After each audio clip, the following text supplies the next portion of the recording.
Era um tempo em que o silêncio da terra parecia carregar uma espera antiga. No meio do Império Persa, hoje conhecido como Irã, onde palácios brilhavam sob o sol e os ventos do deserto dançavam entre montanhas e planícies, nasceu um menino chamado Esdras. Filho da linhagem de Arão, ele não era herdeiro de trono, nem filho de guerreiros, mas carregava algo mais raro: sede por Deus. Desde pequeno, Esdras não se encantava com armas ou glórias de batalha. O que o fascinava eram os livros, os pergaminhos, as histórias contadas pelos anciãos ao redor do fogo. Ele se sentava no chão, os olhos brilhando, enquanto ouvia falar de Moisés, do Êxodo, da Terra Prometida. Cada palavra caía no seu coração como semente em terra fértil. E quanto mais aprendia, mais queria saber. Inscreva-se no canal para mais histórias bíblicas emocionantes e ative o sino de notificações para não perder nenhum vídeo. Se esse conteúdo tocar seu coração e você quiser nos apoiar, sinta-se à vontade para clicar no botão "Valeu demais". Toda ajuda é bem-vinda e faz muita diferença. A vida em Suzã, capital do Império, oferecia muito: cultura, política, poder. Mas Esdras vivia como se já ouvisse um chamado. Ele sabia que seu povo, os israelitas, vivia uma fé apagada, espalhados entre nações que não conheciam o Deus de seus pais. A cidade santa, Jerusalém, estava reconstruída, mas ainda ferida. O templo estava de pé, sim, mas sem alma, sem direção. A lei havia sido esquecida. Enquanto muitos buscavam agradar reis e subir de cargo na corte, Esdras mergulhava nas escrituras. Dominava o hebraico, o aramaico e o persa. Aprendeu a copiar cada letra com precisão, respeitando cada traço como se tocasse o próprio Espírito de Deus. Ele se tornava mais do que um escriba. Era um guardião de promessas antigas. Aos poucos, seu nome ganhou respeito. Não por força ou riqueza, mas pela sabedoria que transbordava dele. E quando Artaxerxes, o poderoso rei da Pérsia, ouviu falar daquele judeu diferente, um homem que carregava a lei no coração, o improvável aconteceu. As portas do palácio se abriram. Na corte de Artaxerxes, onde cada palavra pesava mais que ouro, Esdras não tremia. Ele já sabia quem era. E isso não se aprende da noite para o dia. Aquilo vinha sendo construído em silêncio, muito antes de ele se apresentar ao rei. Vinha das madrugadas em que acendia uma lamparina e, sozinho, copiava leis, orações, genealogias, letra por letra, linha por linha, com a precisão de quem entende que está tocando o sagrado. Enquanto outros dormiam, ele estudava, não por vaidade, mas por temor. Não por status, mas por zelo. Ele não queria apenas decorar a lei, queria vivê-la. Seu dedo deslizava pelos rolos como quem toca uma promessa. Cada mandamento era uma janela aberta para o coração de Deus, e isso o consumia. Ele não via as Escrituras como um fardo, mas como uma chave, algo que podia libertar um povo que havia se esquecido de quem era. Se você gosta de histórias e é fascinado por profecias e mistérios do fim dos tempos, não perca nosso e-book Bem-vindo ao Apocalipse. Pegue seu exemplar agora mesmo no link na descrição do vídeo. Naqueles dias, poucos sabiam realmente ensinar a lei. Muitos falavam bonito, mas seus atos contavam outra história. Esdras era diferente. O que ele lia, ele praticava. O que ele ensinava, ele já tinha vivido. E isso dava peso às suas palavras. Ele era como uma lâmpada acesa no meio da escuridão, discreta, mas impossível de ignorar. Esse compromisso chamou atenção. Um homem que não buscava aplausos, mas que mesmo assim se destacava. Alguém que não corria atrás de posição, mas que Deus colocava nos lugares certos na hora certa. E foi isso que o levou até os ouvidos do rei. Artaxerxes, cercado de bajuladores e conselheiros políticos, ficou intrigado com esse judeu calado e firme, que não fazia promessas vazias nem se curvava por conveniência. Imagine a cena: um enorme salão Colunas de mármore, tapeçarias persas balançando com o vento quente. Lá no centro, o rei Artaxerxes está sentado num trono que mais parece um altar, cercado de guardas, escribas e conselheiros que pesam cada palavra como se fosse lei. E bem ali, entre todos, está Esdras, com a cabeça erguida e o coração acelerado. Ele segura um rolo de pergaminho nas mãos, mas o que realmente carrega é uma causa. Não veio pedir favores pessoais, não veio buscar título, não veio representar a si mesmo. Veio falar por um povo esquecido, veio como ponte entre um império grandioso e uma cidade sagrada quebrada. As palavras saem da sua boca como flechas certeiras, simples, diretas, mas com uma força que nem os homens do trono esperavam ouvir. O rei escuta. Esdras não pede um exército, nem ouro além do necessário. Ele pede liberdade para restaurar a lei de seu Deus. E isso mexe com Artaxerxes. Talvez porque veja verdade nos olhos de Esdras. Talvez porque perceba que ali está um homem que não é movido por ambição comum. Um escriba, sim, mas também um líder, um sacerdote em essência, mesmo sem título oficial. No final da audiência, o rei faz o inesperado. Ele autoriza tudo, tudo. Entrega cartas seladas, confere autoridade, doa tesouros, manda até sacerdotes e levitas junto, como se dissesse: se teu Deus é real, então vai, e que ele esteja contigo. Mas Esdras sabe que não se trata só de papel assinado. O verdadeiro desafio ainda está por vir. Agora ele tem gente sob sua responsabilidade, tem um povo esperando direção e um futuro inteiro nas mãos. E com a bênção real, começa a longa jornada de volta para Jerusalém. O sol da Pérsia queimava alto quando a caravana começou a se mover. Esdras estava à frente, com os olhos fixos no horizonte, como quem já enxergava Jerusalém, mesmo a centenas de quilômetros de distância.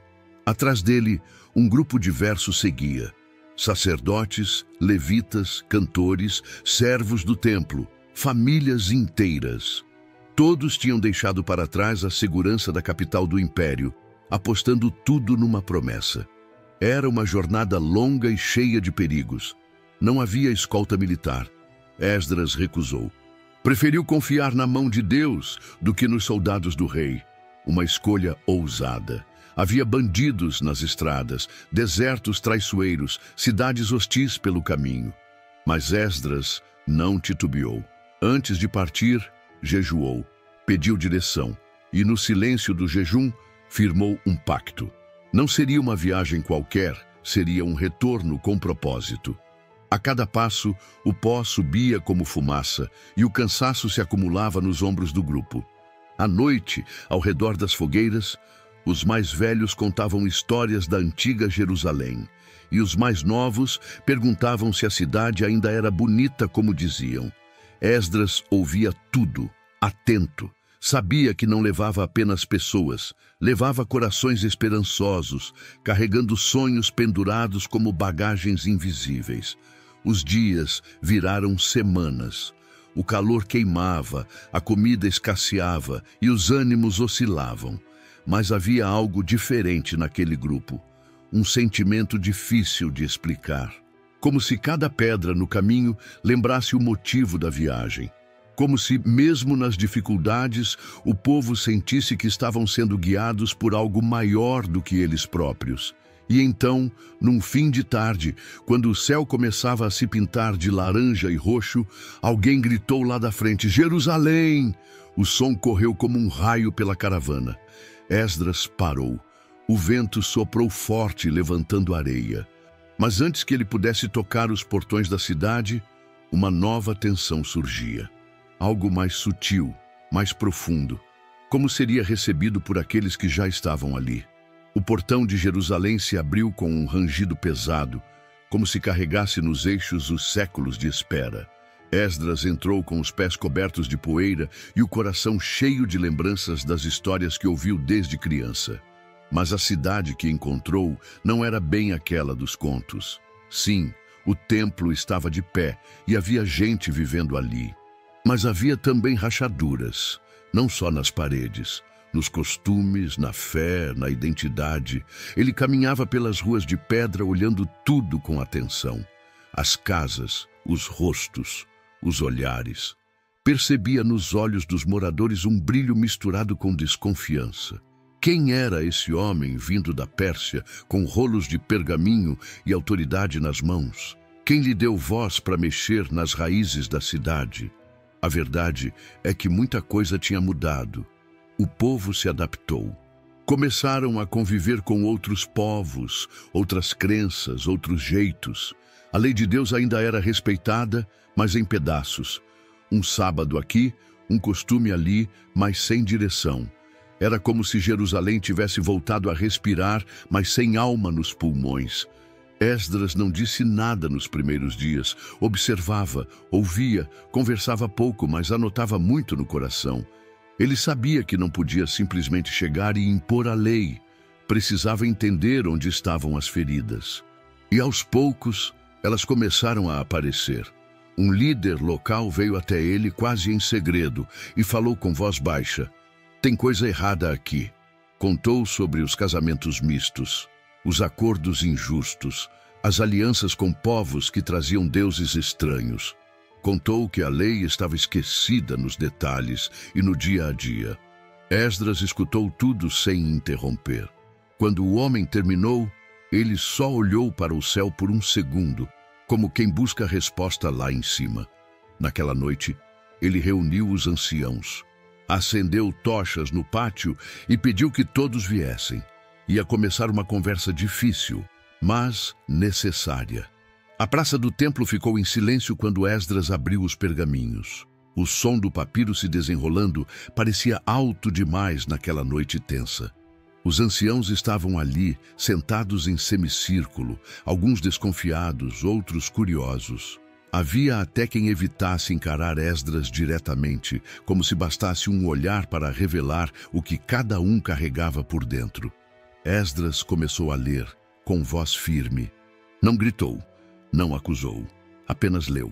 Leu sobre fidelidade, sobre separação do santo e do profano, sobre as alianças que Deus havia feito com o povo desde tempos antigos. Cada palavra caía como martelo em pedra. Os rostos foram mudando. Uns abaixavam os olhos, outros franziram a testa. Era como se a verdade, ali diante deles, fizesse um barulho que ninguém podia fingir que não ouvia. Foi então que um dos líderes se levantou de cabeça baixa e confessou. Sua família havia se misturado com estrangeiros. Casamentos fora da fé, filhos crescendo longe da tradição, acordos comerciais que atropelavam os mandamentos. O impacto foi imediato, como um fósforo jogado na palha seca. Outros começaram a falar, um após o outro. Uma corrente de confissão se formou ali diante de todos, sob o céu escuro de Jerusalém. Mas o que começou como um momento de culpa virou algo maior. Esdras não usou as confissões como arma, não apontou o dedo, apenas caiu de joelhos. Rasgou as roupas em sinal de dor, chorou em público, e ali, naquela imagem de um líder se humilhando junto com o povo, algo quebrou. Uma barreira invisível caiu. No dia seguinte, a cidade parecia diferente. As conversas mudaram de tom. Grupos se formavam nas esquinas para debater o que tinham ouvido. Alguns resistiam, é claro. Sempre há quem prefira o conforto da zona cinzenta. Mas muitos começaram a procurar Esdras. Queriam entender, queriam recomeçar. E foi aí que ele viu. Estava na hora de algo mais radical. Um passo que exigiria coragem e fé. O céu amanheceu encoberto no dia em que o povo se reuniu na praça principal. Era como se até o clima entendesse o peso daquele momento. Esdras estava lá, em pé, diante de uma multidão. Homens, mulheres, crianças, todos com o rosto sério, como quem carrega o coração nas mãos. Havia um silêncio estranho no ar, pesado e cheio de expectativa. Esdras subiu em uma plataforma de madeira. Olhou para todos sem pressa. Não precisava dizer muito. Eles já sabiam por que estavam ali. Mas quando ele começou a falar, a voz não veio como acusação. Era dor, era amor. Era verdade. Ele falava como quem clama por um irmão perdido, como quem tenta acordar alguém de um sono perigoso. Foi nesse clima que ele propôs algo impensável, um retorno completo à aliança com Deus, nada de metade, nada de jeitinho. Era hora de separar-se do que contaminava, de deixar para trás tudo que afastava o povo da lei. Os casamentos mistos teriam que ser desfeitos, não por ódio, não por orgulho, mas por compromisso com aquilo que os definia como povo de Deus. O impacto foi como um raio em dia seco. Choros se espalharam, gritos abafados, mas ninguém saiu, ninguém levantou para fugir. Ao contrário, muitos caíram de joelhos, rasgaram roupas, colocaram cinza sobre a cabeça. Era como se cada gesto dissesse: nós queremos voltar, mas não sabemos como. Esdras, vendo aquilo, não perdeu tempo. Organizou grupos, separou líderes, fez listas, estabeleceu prazos. Não seria fácil, nem rápido, mas seria feito. Um processo de purificação começou. Doloroso, confuso, cheio de tensões internas. Famílias se desfazendo, pactos sendo quebrados, lágrimas escorrendo pelas vielas da cidade. As noites em Jerusalém ficaram mais longas. O som dos martelos e das vozes diminuía, mas dentro do templo, a luz de uma lamparina seguia acesa. Lá estava Esdras, inclinado sobre os pergaminhos, com a pena firme na mão. Copiava as palavras com cuidado, como se cada letra tivesse vida própria. E, de certa forma, tinha. Ele sabia que o que escrevia ali não era só tinta em pele de animal. Era a aliança, era a identidade, era o fio que ligava o povo ao próprio Deus. A tarefa era imensa. A Torá precisava ser restaurada, palavra por palavra, sem erro, sem pressa. Os textos que sobreviveram ao exílio estavam espalhados, danificados. Esdras juntava tudo, harmonizava, organizava, como quem monta um mapa antigo que mostra o caminho de volta para casa. Certa manhã, o povo foi chamado de novo à praça. Não era para chorar, era para ouvir. Esdras subiu na plataforma com o rolo sagrado nas mãos. Ao seu lado, outros levitas se posicionaram. Quando ele abriu o pergaminho, um vento forte soprou, como se até a natureza estivesse prestando atenção. Ele leu, alto, claro, pausado, trecho por trecho. E à medida que lia, os levitas explicavam para os grupos espalhados pela multidão.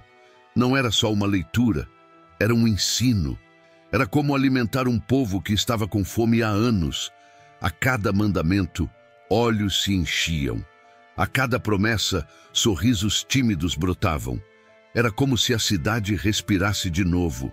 Os símbolos ganhavam forma. A água que limpa, o fogo que consome, a pedra firme da aliança. A palavra, ali, deixava de ser algo distante. Voltava a ser viva, próxima, íntima. Primeiro vieram os sussurros, depois os olhares atravessados nos portões da cidade. Até que os mensageiros chegaram ofegantes, com poeira até os joelhos e os olhos arregalados. Vizinhos poderosos estavam furiosos com o que Jerusalém estava se tornando. O povo estava se organizando, voltando à lei, ganhando força. E isso incomodava. Governadores de regiões próximas, acostumados com um povo fraco e disperso, agora viam uma cidade ganhando alma. E quando uma cidade recupera sua fé, ela se torna mais perigosa que qualquer exército. Esdras recebeu a notícia em silêncio. Não foi surpresa. Desde que havia chegado, sabia que reconstruir a espiritualidade do povo não seria bem visto por todos. Mas agora a ameaça era real. Cartas hostis estavam sendo trocadas, alianças políticas formadas. Os inimigos não vinham com lanças, vinham com palavras, acusações, manipulações. Diziam que Esdras queria se rebelar contra o rei da Pérsia. Diziam que Jerusalém estava se preparando para se fechar, ignorar as ordens do império. A situação ficou tensa. Alguns líderes começaram a recuar, temendo represálias. Outros pediram que Esdras fosse mais moderado. que evitasse chamar tanta atenção. Mas ele sabia, ou se honrava a lei de Deus por inteiro, ou se voltava à bagunça de antes. Mesmo assim, não agiu no impulso. Sentou-se, pegou sua pena e escreveu. Mandou uma carta para Artaxerxes, explicando tudo.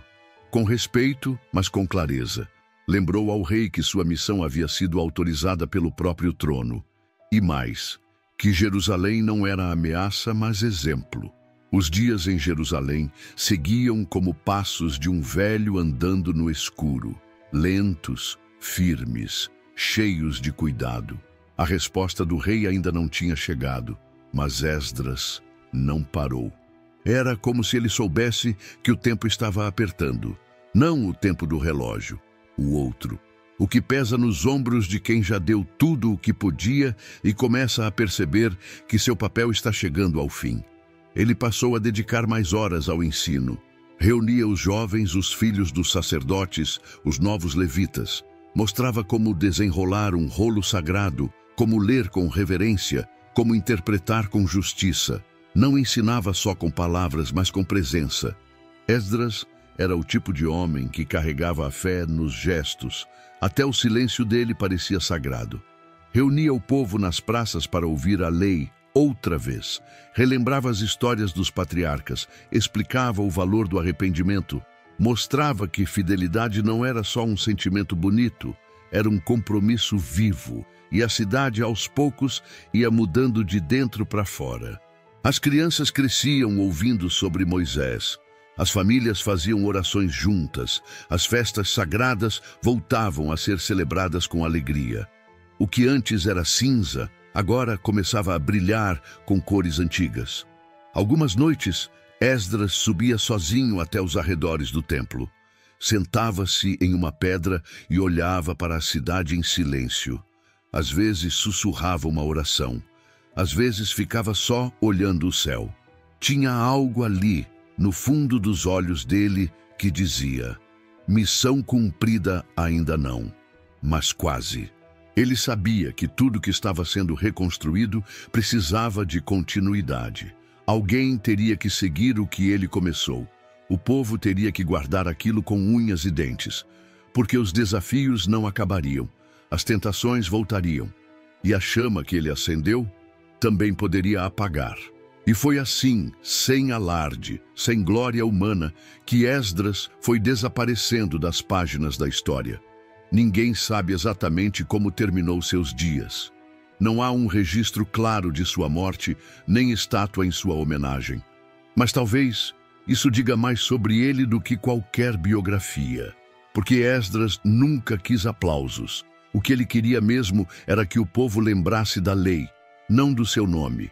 O legado que deixou ficou nos corações e nos pergaminhos. Ficou no modo como ele ensinou o povo a voltar para Deus, sem barulho, sem violência, mas com verdade. Esdras provou que não é preciso trono para liderar, nem espada para vencer.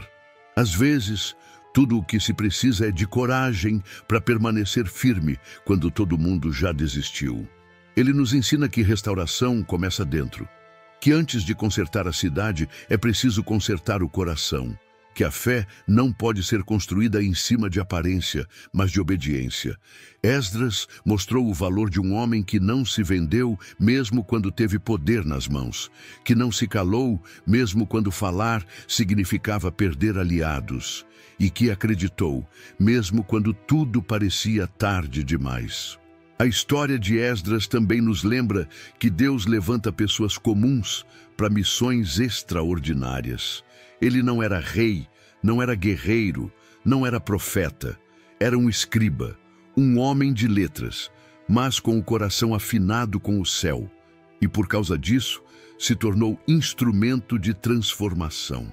Hoje, quando a gente sente que está tudo bagunçado, que valores se perderam, que as verdades foram trocadas, que o mundo parece andar cada vez mais longe de Deus, é só lembrar de Esdras, daquela pena riscando pergaminhos à noite, daquele homem sozinho diante de uma cidade quebrada, e entender, tudo pode ser reconstruído, se a palavra voltar a ocupar o centro. Se você gostou da história de Esdras e quer continuar acompanhando outras histórias de fé e superação, não deixe de curtir esse vídeo e compartilhar com quem você ama.